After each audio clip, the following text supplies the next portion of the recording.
बिस्मिल्लाहिर्रहमानिर्रहीम। सज्जनों ते मित्रों, पंजाबी ज़बान मेरी रूह भी है तो मेरा इश्क भी। यही वजह है कि पंजाबी नाल जुड़ी हर शै मैनू अपनी रूह विच रची तो दिल विच धड़कदी महसूस होंदी है। पंजाबी नाल प्यार करने वाला हर शख्स मैनू इंज जापदा है जिवें वो मेरा मोहसन है ते उहदे हर एहसान दे नाल मेरा लूं लूं उहदा करज़ाई हुंदा जांदा है। पंजाबी बोली नाल प्यार दे कई हवाले ने। तुसीं इस ज़बान नूं इज़हार दा ज़रिया बनाओ तो शेर लिखो, कहानी राहीं अपने पढ़न वालियां तिकर ज़बान की सिफारत करो, या पंजाबी रहीतल नाल तुहाडे प्यार का इज़हार चंगी मौसीकी या रस्मां रवाजा बन के दूजियां तिकर पहुँचे। गल एक ही है। मैं खुश हाँ कि मेरी माँ बोली अज अजै मोड़ ते खलोती है जिथे बहुत सारिया रावां इहदी तरक्की ते अबदी हयाती वाल जा रही हैं।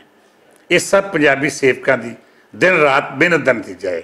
नहीं तो साड़ी माँ बोली के खिलाफ अजिहियां नापाक साजिशां भी कीतियां गईयां कि पंजाबी नूं गाल मंदे नाल जोड़ दिता जाए, पर वेले दे नाल नाल ये सारियां कोशिशां नाकाम होईयां ते सासी टोला आपे ही पंजाबी रहीतल ते बोली दे पैरां विच मुंदड़े मूँह आण डिग्गा। ये सब साबित करता है कि पंजाबी बोली विच इन्नी जान है कि ये अपनी हिम्मत नाल अजिहियां साजिशां दा मुकाबला आप कर सकती है ते ताकतवर ज़बानां दी इहो खूबी उन्हां नूं हमेशा सलामत रखती है। इस तो वध गल यह है कि अज पंजाबी ज़बान में तखलीक होने वाला अदब हैरतअंगेज़ तौर पर उर्दू समेत बरे सगीर दियां वड्डियां ज़बानां तो गूढ़ा ते नुमाया है। मेरे इस दावे की तस्दीक लई तुसीं किसी भी दूजी ज़बान के मौजूदा वड्डे अदीबां की फिरिस्त मुरतब कर लो। उस तो बाद पंजाबी ज़बान की खिदमत करने वाले कलमकारां वल वेख लो कि कौन लोग किन्ना तखलीकी काम कर रहे हैं।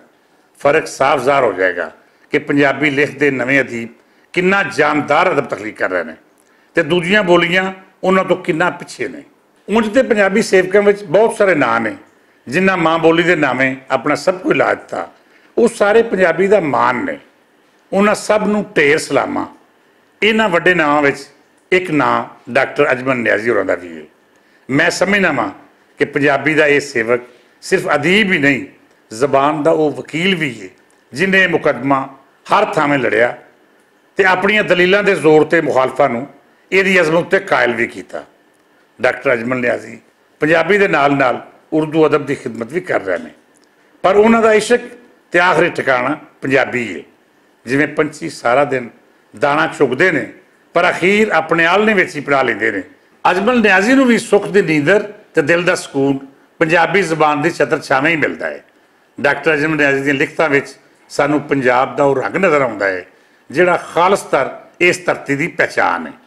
वो जुल्म के खिलाफ बगावत भी करता है तो फिर नफा नुकसान वेखो बगैर उस हद तक भी चला जाता है जिथे जान रवे ना रवे आन जरूर बचती है। अजमल न्याजी के शेर होवन या वो लिखी नसर उन्हें कभी झोल नहीं मारी।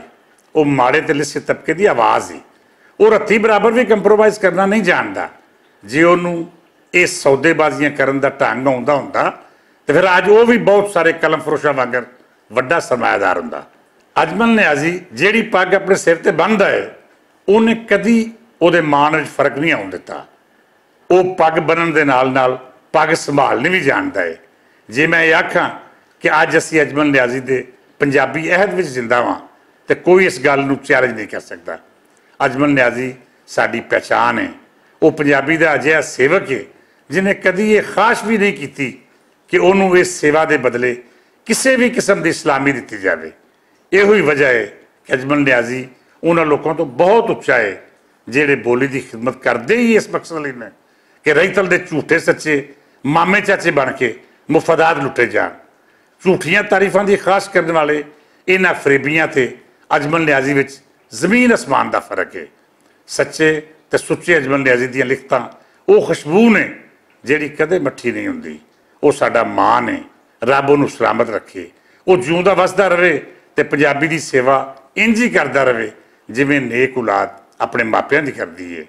अजमल न्याजी लई ढेर दुआवां। इजाज़त दिओ। रब राखा।